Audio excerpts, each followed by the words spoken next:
warahmatullahi wabarakatuh. Perkenalkan, nama saya Rohma Cayanopia.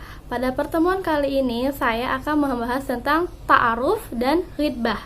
Yang pertama itu ta'aruf. Apa aja sih manfaat dari ta'aruf? Bagaimana tata cara ta'aruf dan apa sih itu ta'aruf? Ta'aruf sendiri berasal dari bahasa Arab, yaitu ta'arufu, yang berarti saling mengenal. Dan secara istilah, ta'aruf adalah proses saling mengenal secara antara seseorang dengan orang lain dengan maksud saling mengerti dan memahami. Sedangkan dalam konteks pernikahan, ta'aruf dimaknai sebagai aktivitas saling mengenal, mengerti, memahami untuk tujuan meminang dan menikah. Selanjutnya itu tata cara ta'aruf. Bagaimana sih tata cara ta'aruf itu? Yang pertama adalah niat. Yang kedua, tidak boleh berduaan. Yang ketiga, tukar biodata. Yang keempat, pertemuan. Dan yang kelima, dibolehkan memberi hadiah antara si perempuan dan si laki-laki. Ada beberapa manfaat dari ta'aruf, yaitu yang pertama, dapat melihat keadaan fisik dari calon pasangan secara langsung. Yang kedua, dapat mengenal lebih jauh calon pasangan dari data-data selama kita melakukan ta'aruf. Yang ketiga, meminimalisir terjadinya ketidakcocokan di kemudian hari yang akhirnya berdampak pada perceraian. Yang keempat itu bisa terhindar dari godaan syaitan karena ta'aruf sendiri itu dilakukan tidak berdua saja, akan tetapi ada pihak ketiga seperti saudara, teman, dan lainnya. Yang kedua yaitu khitbah.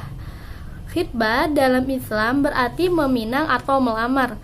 Menurut istilah, makna dari khitbah atau lamaran adalah sebuah permintaan atau pernyataan dari laki-laki kepada perempuan untuk menikahinya, baik itu dari laki-lakinya secara langsung atau melalui pelantara. Dalam Islam sendiri, tidak hanya seorang laki-laki saja yang menghitbah perempuan, akan tetapi seorang perempuan bisa menghitbah seorang laki-laki seperti dalam hadis riwayat Ibnu Majah. Dari Sabit ia berkata, "Kami duduk bersama Anas bin Malik, di sebelahnya ada seorang anak perempuan." Lalu Anas berkata, "Datang seorang anak perempuan kepada Nabi Shallallahu Alaihi Wasallam, lalu ia menawarkan dirinya kepada beliau. Kemudian perempuan itu berkata, 'Wahai Rasulullah, maukah Tuhan mengambil diriku?' Kemudian anak perempuan Anas menyeletuk. Betapa tidak malunya perempuan itu. Lalu Anas menjawab, 'Perempuan itu lebih baik daripada kamu.'